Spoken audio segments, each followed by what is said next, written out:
States than you are in Australia right now. You're talking NBA basketball. You're talking great teams. You're talking great individual players. Takes it off, and there's number 23, and of course Johnny goes nuts. So I'll get goosebumps thinking about it now. I just tried to go out there and play my game. I have no idea what you're talking about, Adam. I don't like anybody. I'm not a people person. Strand, you made the pass, yes. Christian, can you catch the ball? Yes. All the stars were aligned and all the muscles fired at the right time, and I was able to get off the ground and throw one down. I was saving that as a surprise for you. And now, introducing your host for In All Airness, Adam Ryan.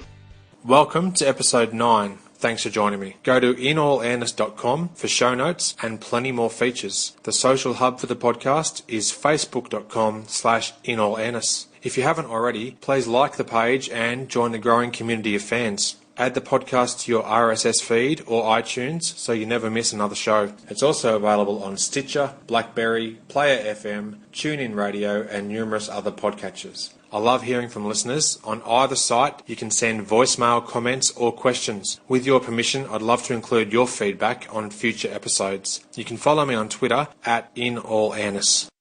My guest today had one of the greatest jobs in all of sports during the 1990s. He was public address announcer of the Chicago Bulls for 12 years, including all 6 NBA championships. It's going to take every ounce of my being not to ask him to announce my name in his famous baritone voice.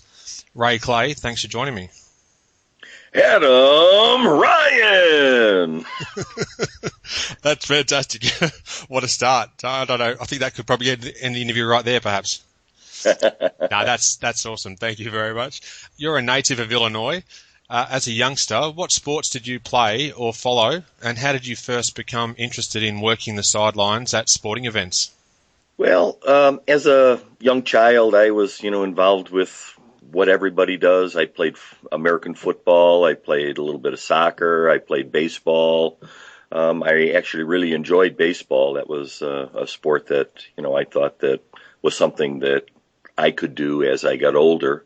Mm-hmm. But through my high school years, I started playing football, and I played 4 years at my high school.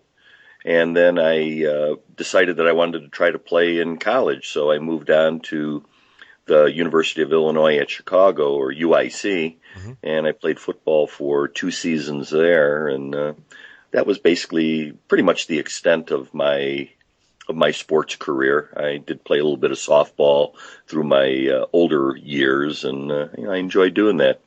At what point did you start to get an interest in working perhaps on the sidelines doing the public address announcing or things of that nature?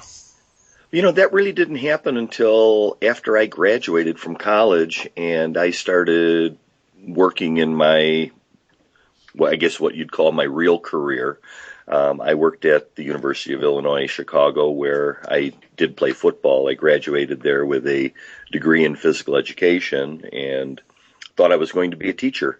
All right. So I thought that, I wanted to go out and, teach the young people of today, my knowledge on sports and activity and fitness and things like that. And I actually became enthralled with the college life and the professors that I worked with at UIC. And I thought, boy, it would really be neat to work in a college. I enjoyed the young people, and it was something that was really exciting. So I spent a lot of time working with intramural sports. We did a lot of the activities for the college students. We ran tournaments and various different events, and I spent a lot of time there during my first couple years working at UIC. Mm-hmm. And our building shared facilities with our athletics department.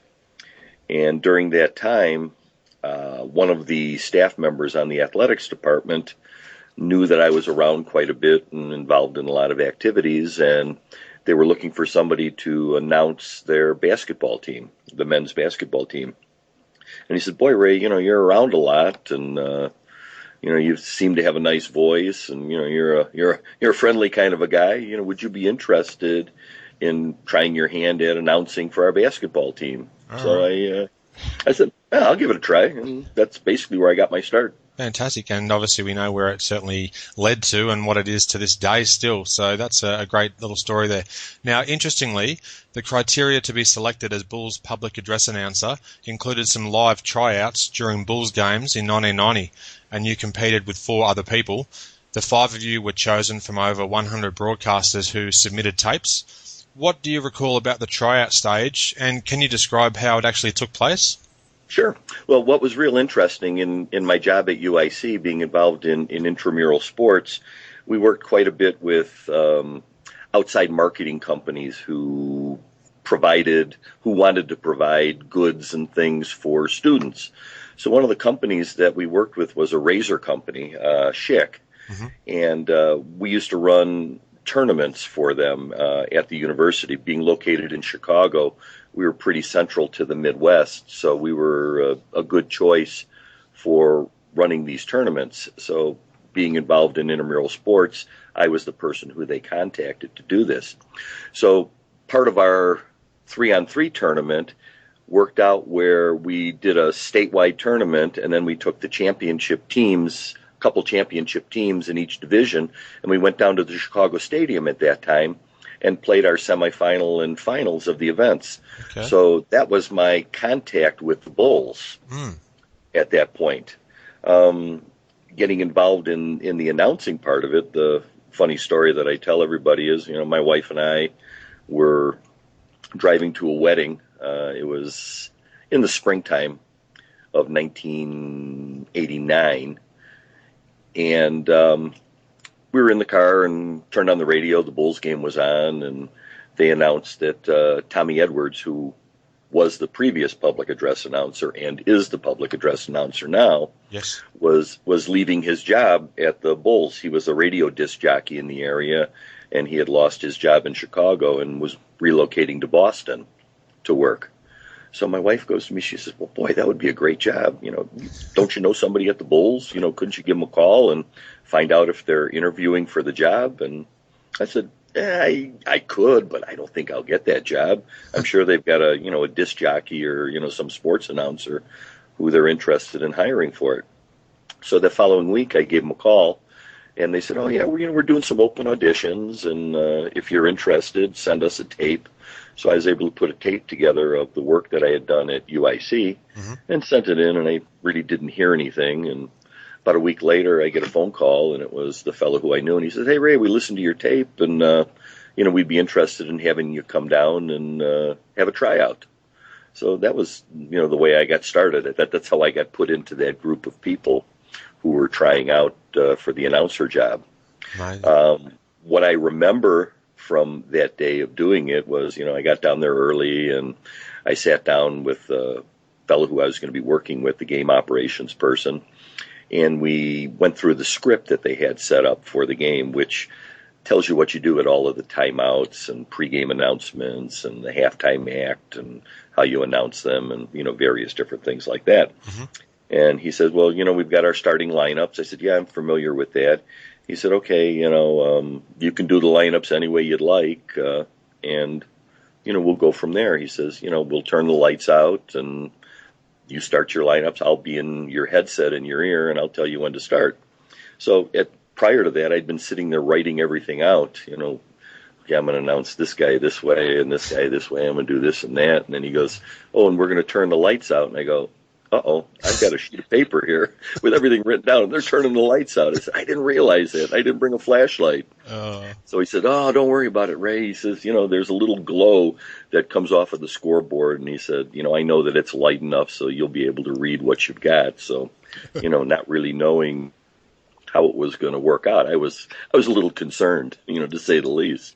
But, we got through our pregame announcements, and, he says, okay, now we're going to announce the visitors, and we announced the visitors, and all of a sudden, the lights go out. And this was very low tech back in those days, before the big video boards that everybody has now. So basically it was just, the screen with the bull's head, and the lights went down, and they ballyhooed the spots, and when there was a certain point in the music that I was supposed to start, he went in my headset and he goes, okay, Ray, start. And as you know, and many of the Bulls fans know that when you listen to the game, that when those first tones of that Alan Parsons Project music starts up, the crowd just swells to a roar. And, I'm sitting there, going, geez, I wonder if these guys are going to be able to hear me.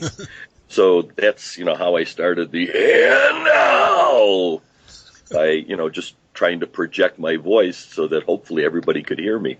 So I went through and I announced all of the players from, the starting lineup, with the Michael Jordan. And the funny thing he said was, you're going to get to Michael Jordan and nobody's even going to be able to hear what you say.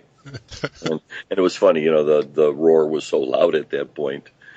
So I got done with that game and I thought, that's pretty cool. So the next day I'm sitting in my office at work and, doing some work, and I get a phone call, and it's the fellow who I work for. And he said, "Hey, Ray, thanks for doing the game yesterday." He says, "Hey, we're wondering, are you available? Can you stop down over lunchtime and stop down the office? We'd like to talk with you." And I said, "Yeah, sure." And I worked fairly close to their offices downtown. So I figured, maybe I'm going to go down. They're going to give me a T-shirt and a hat and, thank me for helping them out with the announcements for that day. Yeah. So I went down to the office and I sat down, and they brought me into one of the meeting rooms, and they said, "I want you to," he says, "here's a paper and a pencil." He says, "I want you to listen to these things." So they had queued up Tommy Edwards' introduction of Horace Grant. Mm-hmm. And then following that was the introduction that I did of Horace Grant. And they said, "Okay, Ray, well, your Horace Grant was okay, but, when you say, what we'd like for you to do when you say Horace Grant is put the emphasis on the whore and not the ass." So I said, "Oh, okay." And then he said, Scottie Pippen. He says, "Fine, however you announce Scottie Pippen." And then Bill Cartwright was the next person. He said, "We really want you to emphasize the man in the middle from San Francisco."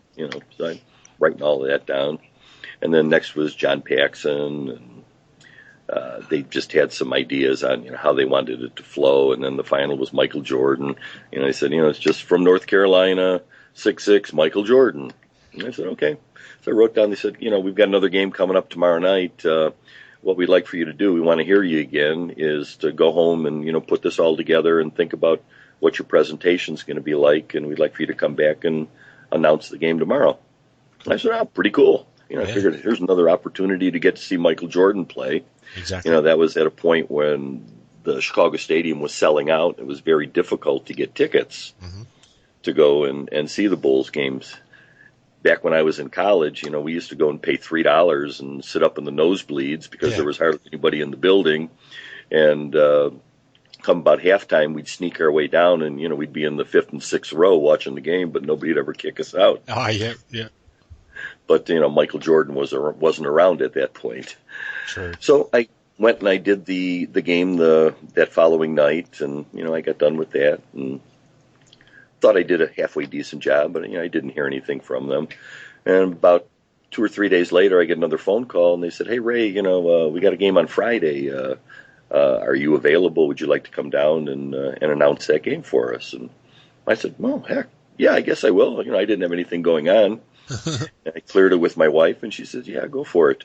So I went down, and I was sitting in the center court section where we work prior to the game, and I was getting my script together and writing a couple things down. And one of the local sports writers who I knew from my UIC activities stopped by and said, "Hey, Ray, congratulations, you're here again." I go, "Yeah, I know. I guess they didn't have anybody that they were going to put in the spot, or nobody was available, so they asked if I was interested in coming back and announcing the game." He says, "No," he said, "they just made an announcement in the press room that they hired you as the new public address announcer for the team." Oh, wow. And I said, "Damn, they didn't say anything to me." And about 5 minutes later, one of the staff members from the Bulls, comes by and he goes, "Ray, how old are you? And, where do you live?" And he goes, "Oh, and by the way, we just made an announcement that we hired you as the new Bulls public address announcer." And I go, "Oh, thank you." Yeah, well, that's right. Better to find out, better late than never, I guess. But an incredible feeling, I'm sure, when you were told that it was actually your job at that stage. Oh, yeah. I mean, it was fantastic. So I got home that night, and I told my wife, I said, I got the Bulls job. They hired me. She goes, "Really?" She says, "Oh, that's going to be fantastic." She goes, "You're going to make some good money." And I said, well, they told me that they're going to pay me, I think it was $75 a game. She says, what? $75 a game? And I said, yeah. And she says, but you'll get tickets, won't you? And I said, well, I asked about that, and they said, yeah, if you promise that you're not going to ask too often, we can get you tickets now and then. And she said, oh, wow, that's horrible. But, again, you have to look at the group that you're working for and, how exciting the team was. And, I'm sure that there were probably a lot of people who would have done the job for free. Yeah, I guess you look at the positives there, and the Bulls were at a time when they were building up to facing the Pistons in the playoffs and just getting over the hump in 1991, which was your first season with the Bulls. So it was a really exciting time for you to join the organization. Yeah, it was. That first year that I tried out was prior to the Bulls taking on the Pistons, where the Pistons beat the Bulls in that series. And, we lost that last game. And the fellow who I worked for, he said, you know what? He says, this was an exciting run that we had here. And he said, but I think our team's finally put everything together. And he says, I've got a really good feeling that we're going to win the whole championship next year. And, he was correct. We did. It started with the 4-0 sweep of Detroit in the conference finals of 91, and then 6 titles in 8 years. So an incredible run, and you were there for all of that and beyond. Yeah, it was, it was exciting. You win those first 3 championships and you go, God, how long is this going to last? And then all of a sudden, Michael Jordan makes his announcement that he's going to go play baseball. And we all go, what? Yeah, that's right. I'm sure that would have thrown a spanner in the works and caught a lot of people off guard. I mean, people around the world could not believe the announcement at the time. Yeah, thank God it only lasted for 2 years. That's very true. Now, in 1992, the Bulls won their second title at home in Game 6 over the Portland Trailblazers. And in 1991, they won at LA, so they couldn't celebrate at home. At one stage in the post-game celebrations, they ended up on the scorer's table, right in your vicinity, I'm sure. What are your memories of their celebrations that took place on top of the scorer's table at that stage, Ray?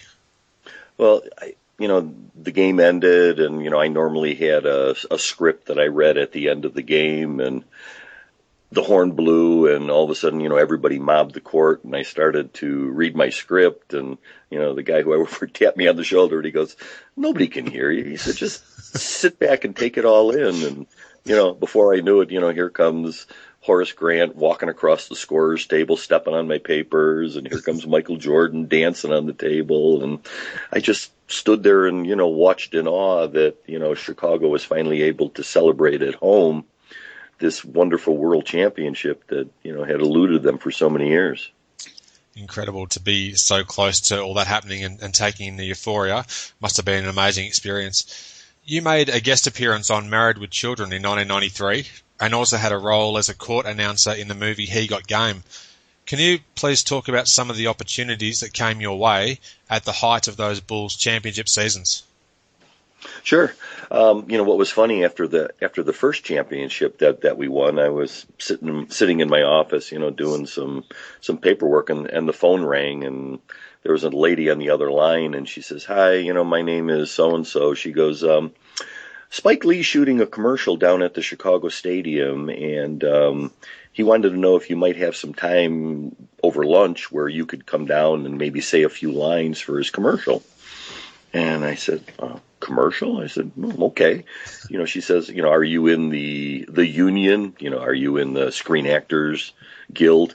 And I said, well, no. She goes, well, we can have you do this, and, this is the first time you do it, and if you get more people contacting you for commercials and events like that, you end up having to join the union. Mm-hmm. So I went down to the Chicago Stadium, and, I walk in, and there's all these people there, and a lot of the staff from the Bulls and the cheerleaders and the mascot and things like that. And they said what they wanted me to say was, "It's got to be the shoes." Oh, yeah. And that was the Spike Lee commercial at that time where he was talking with Michael about, how did it happen? How did you win that championship? What is it? And it was a Nike branded commercial. Mm-hmm. And so that was my first foray into the world of entertainment, and it was kind of weird.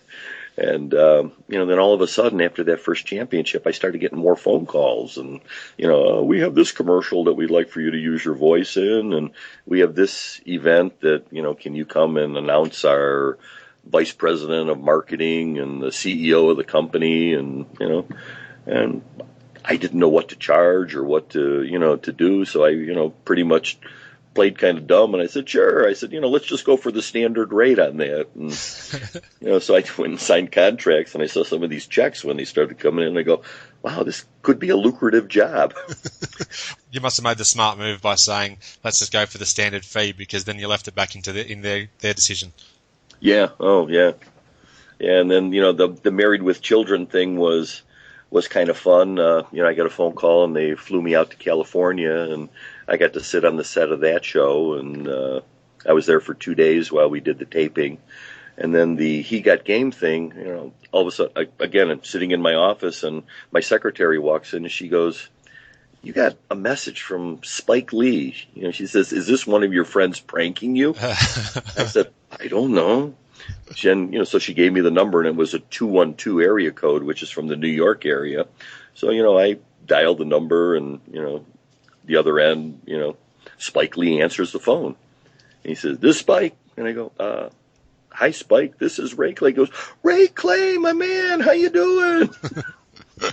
And he said, we're shooting this movie, and he says, I'm going to be down at the United Center, and I cleared it with everybody, and we want you to say some lines for this movie. And I said, okay. Did you get much feedback after the movie was released and people then cottoned on that you'd made a cameo in the movie and had some lines? How was the feedback from people at that stage? Oh, the feedback was great, especially my friends. They'd give me a call, and they go, what are you doing? How did you get to do that? Or, who do you know? And it's fantastic. Yeah. Some great opportunities. And you also featured in an NBA commercial, one of those I love this game commercials. I vividly remember that to this day. How was that experience, having your own ad promoting the NBA from your position courtside? Well, that was probably one of the highlights of my career when, the NBA came up and said, we want you to do this, this I love this game commercial, because watching all the games, you saw the talented players that they had involved in these I love this game commercial, and all of a sudden they want a guy who's the public address announcer for a team to do one. And so we did it, and it started playing during the playoffs. And it was funny, a couple of the players had seen the commercial, and they walked by and they go, how'd you get to do a commercial like that? I just shrugged my shoulders. Right place at the right time. Yeah, definitely. You announced games at Chicago Stadium and the United Center. I perhaps know the answer to this already, but I will ask, which building evoked the greatest response from fans in your famous pre-game introductions? Well, the old Chicago Stadium was, they would call it the barn. Mm-hmm. And it was a building that went pretty much up and down, and the ceilings were this teak wood that they used for the mighty stadium organ that was in the building that they used for hockey games. And the acoustics went straight up and then straight back down to the floor. So all of the noise in that building was directed right back down to the floor. So, it was, for years, we were the loudest arena in the NBA. And when we moved across the street to the new building, they tried to emulate some of those acoustics, and they actually had me come in before the building opened, and we did various different announcements as they tried to fine-tune the speaker system for the building so that they could direct the sound to work in certain ways and try to emulate what they were able to do in the building across the street. So Chicago Stadium, everything was natural.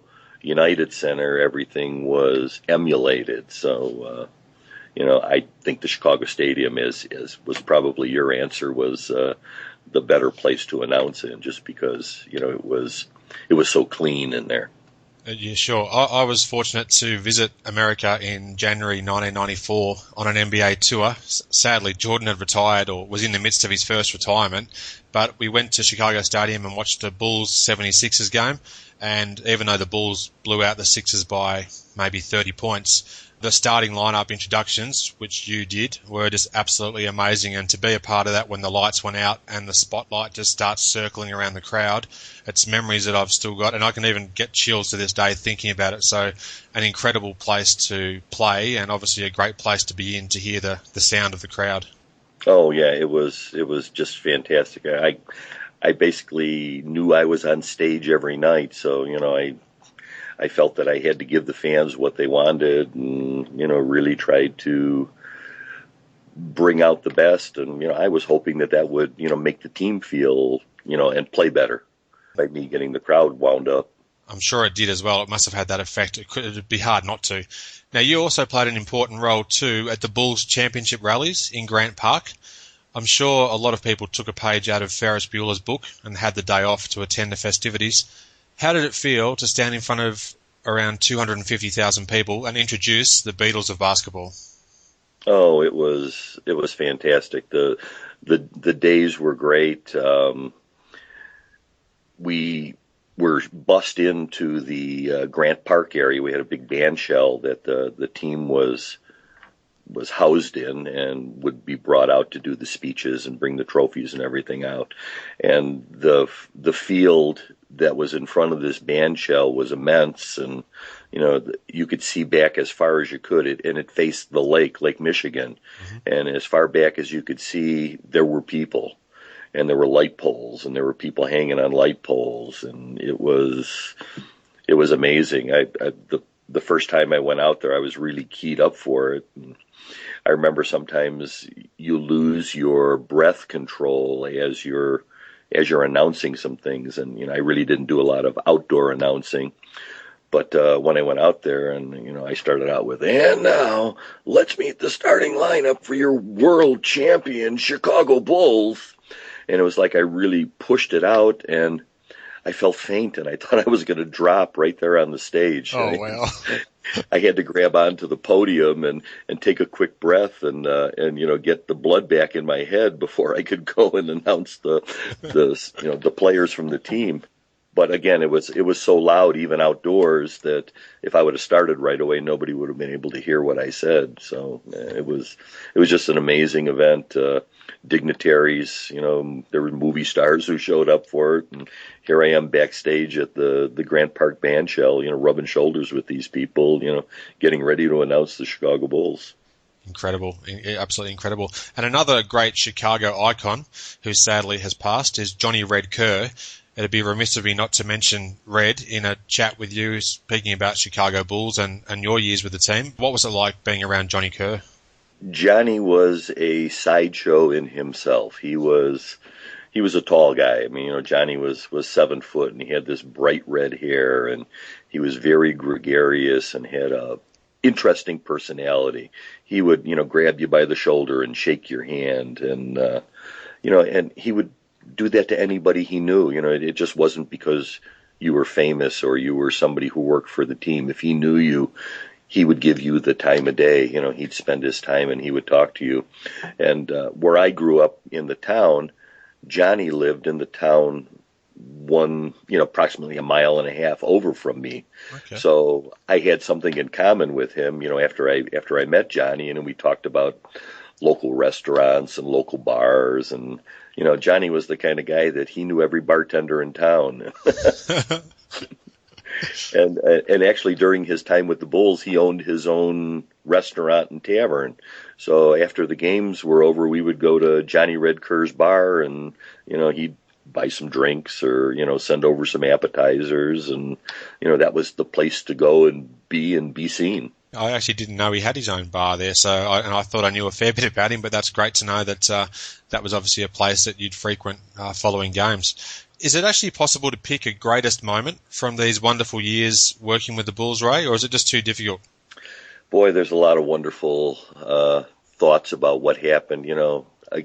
Again, I can name a couple if you'll take that, but I don't know if I can pinpoint just one. Name a few if you like. That'd be great.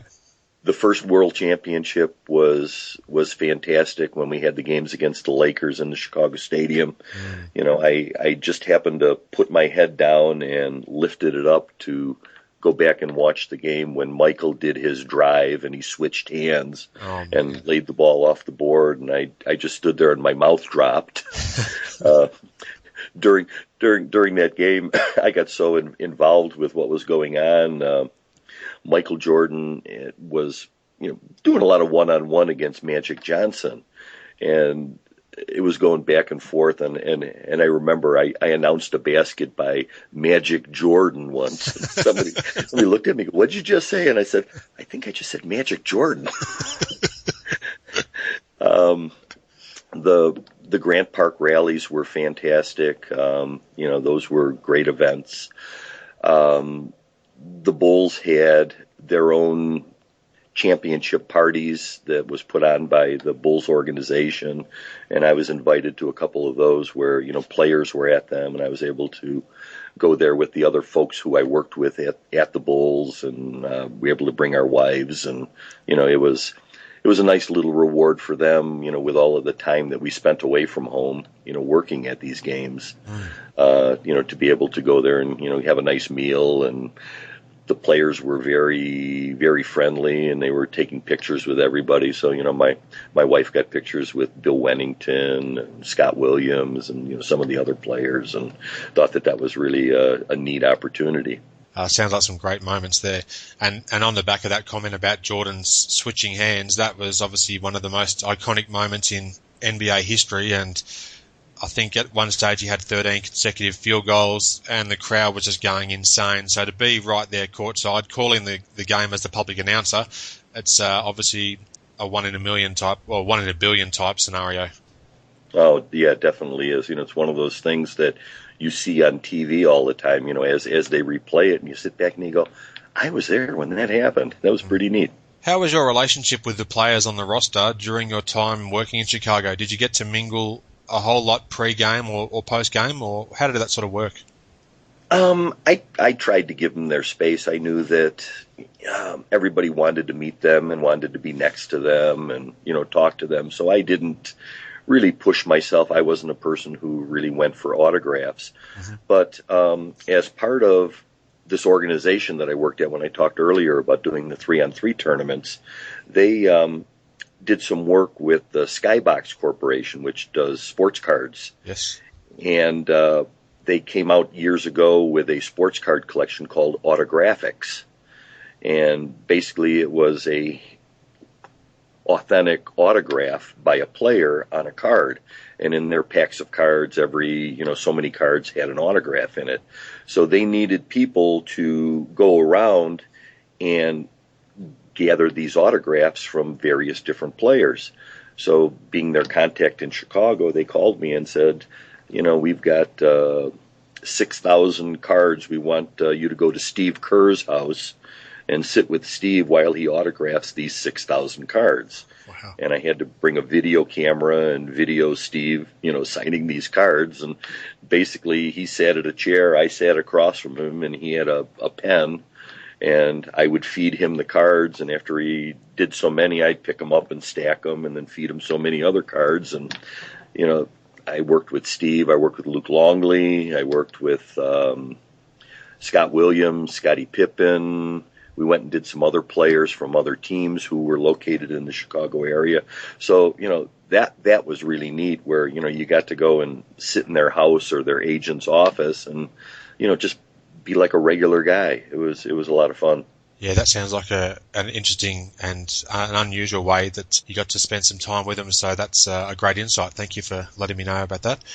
In the 1999 NBA season, it was a lockout-shortened 50-game regular season. The championship throne was vacated with the breakup of the Bulls after their 6th title in 8 years. How did you approach introducing the Bulls that 1999 season with only a handful of players remaining from the title team the year prior, and also a new coach, Tim Floyd, at the helm? Well, during that year, we were still the world champion Chicago Bulls. So, yes. It was kind of funny, announcing the world championship Chicago Bulls and then announcing Dennis Hobson. Yeah. Nothing against Dennis. Dennis was a really nice guy and a good player, but, he just doesn't fill Michael Jordan's shoes. No, nobody really does, do they? It was different. You really had to try to keep the crowd pumped up, and you knew the nucleus of the team wasn't there anymore, and it was going to be a little bit different, but you still tried to give them the same show that you gave them for the previous 8 years. Yep. In 2002, there was controversy surrounding the Bulls' decision to relieve you of your duties. From what I've read online, and particularly there's a great Chicago Side sports article, a casual discussion with J.A. Adonde, now of ESPN, in relation to how you'd introduce MJ in his return to Chicago, when he returned as a Wizard, may have led to some differences of opinion with the Bulls organisation. How accurate is that, Ray, and can you please elaborate on that for me? Sure. The Bulls were they were an organization that really worried about how they were perceived and what they did. And, while things were rolling and doing well, nobody said anything to you. But, as the team changed after Michael Jordan was gone, people who really never were involved with a lot of the day-to-day decisions all of a sudden became involved in those decisions. What happened during that December game when J.A. came and talked to me, it was almost a month prior to the Wizards coming into town to play the Bulls, and I hadn't given any thought to what we were going to do, and I normally would ask somebody on the Bulls staff, what's going to go on, or they would take the time out and sit with me and say, okay, this is happening, this is how this is going to work, and this is what's going to go on. Mm-hmm. Well, nobody said anything. I didn't ask any questions, and this question from J.A. sort of came out of left field. And he said, how are you going to announce Michael Jordan? And I said, I would assume that, the Bulls are going to give him the, long-lost son treatment, and they're going to give him everything they can because, he was the guy who was partially responsible for 6 world championships. Yep. Though, in my opinion, I think he was responsible for 6 world championships. Yeah, I agree.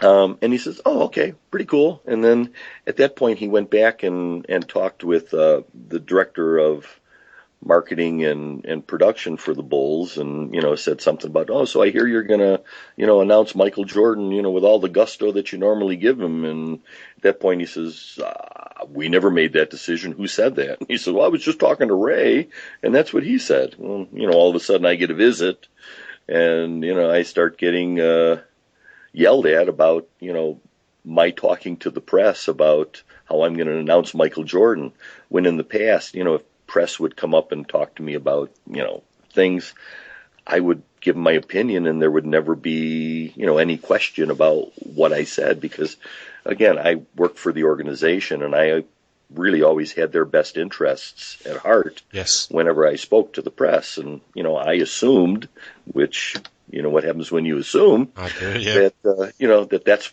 the way that they were going to announce Michael Jordan. And again, nobody had said anything to me, so I had no idea there was going to be anything done to the contrary.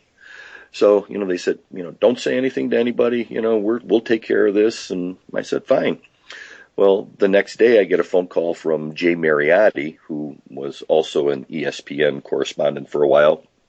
He was a local sports writer in Chicago at that time. And Jay always had the reputation of getting under people's skin and really digging for the dirt. I get a phone call from Jay Mariotti, and Jay says, "So Ray, tell me about this decision that you're not going to announce Michael Jordan in the normal Jordan manner." And I was told that if I was called by anybody, that I'm going to say, "You know what? You need to talk to the Bulls organization. This is their decision on what we're going to do, and they'll tell me how I'm going to announce Michael Jordan."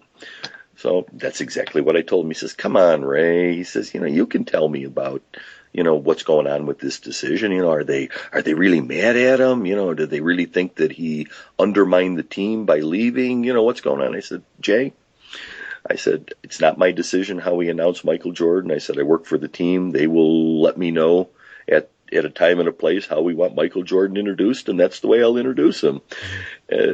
So all of a sudden he goes and calls the director of marketing and broadcasting And he says, so I'm talking to Ray, and he says that it's your decision what's going to go on. Well, then I get another phone call going, why did you talk to Jay Mariotti? I said, because he called me, and I said and I told him exactly what you told me to say. Well, I don't even want you talking to him. And I'm going, well, I answer my phone. What do you want me to do? Yeah. So I got another stern tongue lashing, and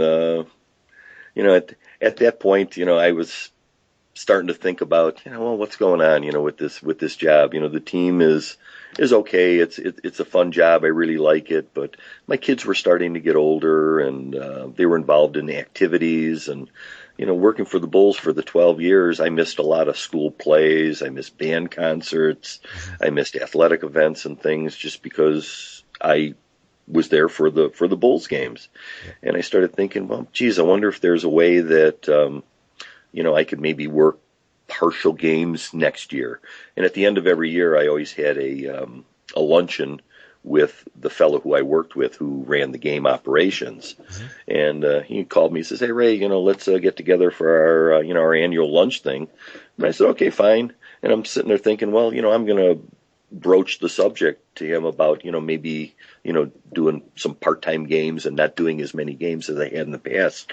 There were some seasons when, with playoffs and everything, I would do upwards of 80 games a year, which is a lot of evenings from October to June. Yeah, sure.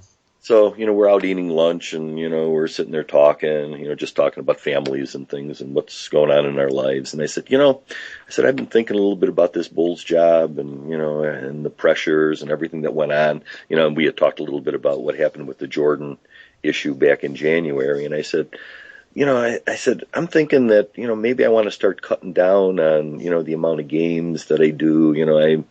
I'm not as excited about the job as anymore. And he sort of looked at me and he breathed a sigh of relief and he went, oh, I go, what's wrong? His name was Jeff. I go, what's wrong, Jeff? And he goes, well, he says, I feel really bad about this. He said, but our lunch date here, he said, I was supposed to go out for lunch with you and tell you that we're not going to ask you back next year to be the announcer. And I said, really? I said, can I ask why? He says, no. He says, I think you probably know, but, we decided that we're not going to have you back. And, he and I talked because we knew the real reason why this had all happened. But, Jeff and I were really good friends, and I hold nothing against him because I know that he didn't have anything to do with what went on. And I said, well, you're just doing what you were told, and, you're giving the stock club answer, and that's what happens. And then all of a sudden it got out to the press, and I get phone calls from all these guys. I get another phone call from Jay Mariotti. He goes, how could they fire you? Jeez, it's on. And, so then he ends up calling Jerry Reinsdorf, who's the owner of the Bulls, talking about it. And Jerry says, I don't want to talk about it. I didn't make that decision. And everybody starts blaming Jerry Krause. They go, well, Jerry Krause was the guy that did it. And I said, you know what? I had one conversation with Jerry Krause in the entire 12 years that I worked for the Bulls. And that was during Stacey King's first season when we were watching the game, and somebody made a basket, and we at the table thought that it was somebody else, so we announced, maybe Scott Williams scored the basket, and Jerry Krause came rumbling by at halftime, and he says, you guys got to give that basket to Stacey King. That was Stacey King's basket. And, we got to build this kid up because, he's the future of our franchise. And, so we ended up changing the scoring and gave the basket to Stacey King. Wow. And Stacey is a great guy. Stacey is really funny. And I told him that story once, and he just laughed. I can imagine he'd probably take it in his stride. He seems like a pretty out there and funny guy, and he's obviously a big part of the Bulls broadcasting team these days too. Yeah. Well, thank you for your honesty there with that answer too about your working for the Bulls. That was a really great insight, and I appreciate you going into depth there about what actually happened. You played a very special part in Michael Jordan's final NBA game in Philadelphia. Can you please discuss how that opportunity came about, culminating with you and MJ embracing at center court? Well, what was funny, back to my story about Michael Jordan during the Wizards game, when I had to announce him from North Carolina, 6'6", Michael Jordan, the fellow who replaced me, the next time that Michael Jordan came into town, they gave him the full-blown, from North Carolina introduction, which I thought was kind of ironic. So Definitely. Being called by Philadelphia to do this, I think was my payback that, I got to announce Michael's last game in Philadelphia. And I got a phone call from the fellow at the Bulls who I knew, and he says, "Hey, I got a phone call from the guy in Philly, and they're interested in bringing you out to Philadelphia when Michael plays there, and they're interested to know if, you'd be up to announcing him during that game." And I said, "Oh, in a minute. So they flew me to Philadelphia, and I got stuck in a Philadelphia traffic jam getting to the stadium. And I got into the building about an hour, prior to the game, and I sat down and I met with them, and they said, we're going to announce the 4 Wizards players, that they announced before Michael Jordan, and Michael will be the last person announced. And then we're going to start the Bulls introduction music, and we want you to give him, the full Michael Jordan." So, they were announcing the visitors, and they got to the point, and all of a sudden, the music goes up, and you could hear people in the crowd looking around. Why aren't they announcing Michael Jordan? And then the spotlight goes on Michael out in the middle of the floor, and I give it and now 6'6" from North Carolina, Michael Jordan. And he's clapping his hands and he's looking around, and he's in the huddle, and then all of a sudden he turns and he looks, because somebody said that I was there. And he turned around and he pointed at me, and he walked over and he gave me a big hug, and he goes, "Man, that was really great." He says, "How you doing?" I said, "Michael, have a good game." Incredible story, and it just added to the theatre of it being his last game by having your voice come in at the very last moment there and introduce him. And you can see in the footage as well, he's looking around trying to work out where the voice is coming from and if you were actually there. So it was a really touching moment and a very fitting ending to his final game on court. Oh, yeah. That thing's on YouTube, and I actually looked at it the other day, and it was like a 2-minute ovation for him. He was genuinely touched, and I think at the end he was getting embarrassed that he was getting this ovation, and they hadn't introduced the home team starters yet. It was a fantastic moment, that's for sure, and it'll live in folklore for the rest of time. From North Carolina, point guard, 6'6", Michael Jordan. Speaking of YouTube, an upload of a wedding reception in Colorado last year now has over 150,000 hits on YouTube, and the reason being your voice personally introduced the guests. It's 5 minutes of fun and enjoyment. Have you since watched the various footage of your voiceovers that you've done for weddings and different things, and can you believe to this day the interest in your talents as a world-famous announcer?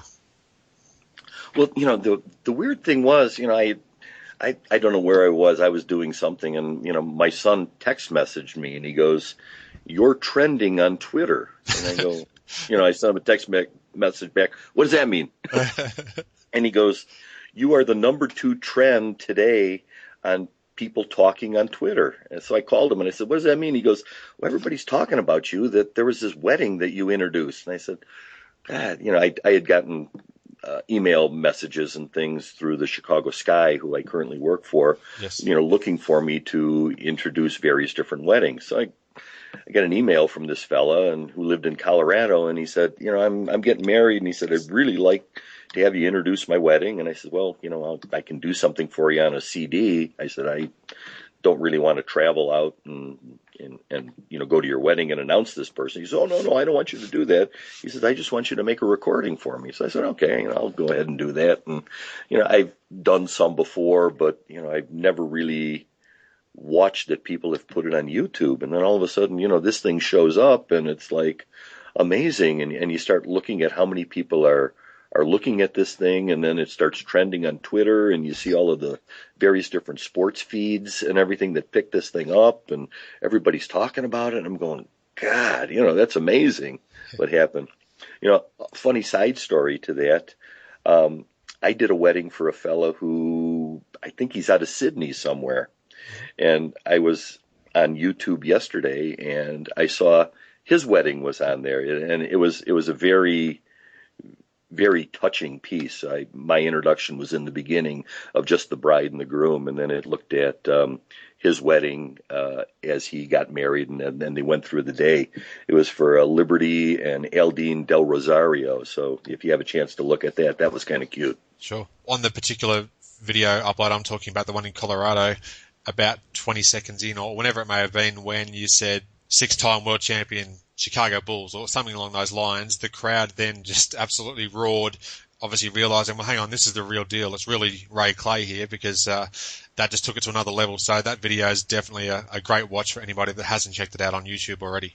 Yeah, everybody looks and everybody starts looking around, going, where is he? And I was actually, I was just the voice of God. Well, that's fantastic listen, and definitely worth checking out. Now, you did mention briefly just a moment ago the Chicago Sky.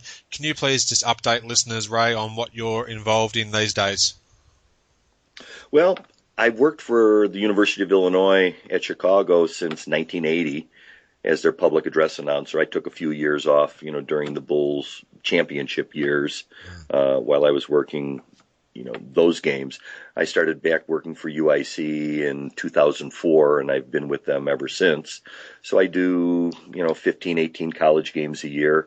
The Sky franchise started in Chicago 8 years ago, and I got a phone call from those folks, and they said, boy, it would really be interesting if, you would consider announcing for the women's NBA team. And they actually played their games at the UIC Pavilion, which was right on campus where I worked.